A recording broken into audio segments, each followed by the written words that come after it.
Hello అండి. Welcome back to my channel. ఇవాల్టి recipe వచ్చేసి చిట్టి కాకరకాయల కారం.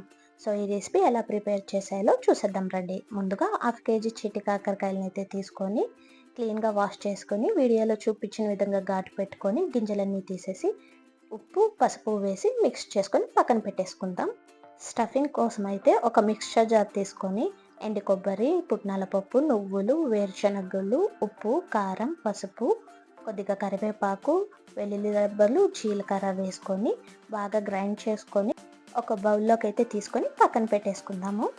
ఒక కడాయిలో ఆయిల్ పోసుకొని ఆల్రెడీ మనం రెడీగా పెట్టుకున్న కాకరకాయలని అయితే ఇందులో వేసేసి బాగా డీప్ ఫ్రై అయితే చేసేసుకోవాలి.